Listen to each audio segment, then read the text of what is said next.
Comme Jean-Pierre Bemba il y a quelques jours, Moïse Katumbi est lui aussi sorti de son fief de Lubumbashi pour répondre à l'invitation du chef de l'État. Le leader d'Ensemble pour la République a d'abord eu un aparté d'un peu plus d'une heure avec le président de la République avant les discussions élargies à ses collaborateurs. Celui qui doit son retour au pays au processus démocratique enclenché par le président de la République n'a pas fait de grandes déclarations à la presse. Je suis venu voir le président de la République pour les consultations. D'abord, je suis venu voir un frère. Et le plus important, je crois, d'ici peu, quand il va terminer les consultations, vous saurez ce qu'on a discuté avec le président de la République. Des grosses pointures de la politique congolaise, il en fait aussi partie. Gabriel Kyungu-Akumanda, qui ne voile plus son soutien à Félix-Antoine Tshisekedi Tshilombo, n'a fait que confirmer à l'autorité suprême ses profondes convictions. Qu'est-ce que vous cherchez à savoir? Vous connaissez ma position? Vous connaissez la position de la formation politique que je dirige, l'UNAFEC. Je suis tout simplement venu transporter et comment dirais-je, transmettre le grand soutien de la population, du peuple de l'UNAFEC à travers toute la République en général et particulièrement le Katanga, le peuple qui a décidé d'accompagner le président de la République afin qu'il ne puisse pas trahir la cause de la population. À la question de journalistes sur son avis à propos de la coalition FCC-CACH, le président national de l'UNAFEC a dit constater, comme plusieurs Congolais, l'échec de ce mariage. La FDC alliée, un autre regroupement majeur de la sphère politique congolaise, a été reçu ce samedi par le garant de la nation.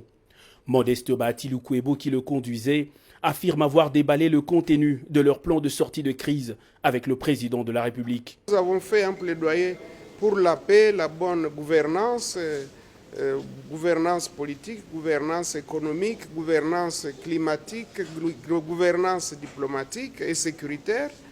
Nous avions par exemple proposé qu'on puisse instaurer des barzas communautaires au niveau de chaque province pour que les communautés prennent l'habitude de se parler. Le notable Nekongo, Nemwanda Nsemi, a lui aussi exposé sa pensée au chef de l'État. Le leader de Bundu Dia Congo a rassuré son soutien inconditionnel à cette action salvatrice pour le pays lancée par Félix-Antoine Tshisekedi. Moi je pense à l'allure où va le pays. Je demande qu'on mette à la gauche et à la droite de mettre quelques glaçons dans son verre de whisky. Outre les politiques, les artistes musiciens ont eux aussi répondu favorablement à l'invitation du chef de l'État. Josarnio Kalongo, Blaise Boula, Evoloko ou encore Paul Balenza rêvent eux aussi d'un Congo nouveau.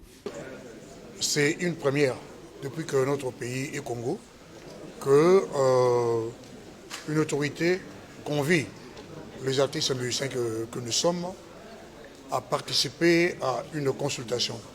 Nos papas, nos aînés qui étaient à la table ronde, ils étaient partis, même pas pour participer, ils étaient partis pour agrémenter la table ronde.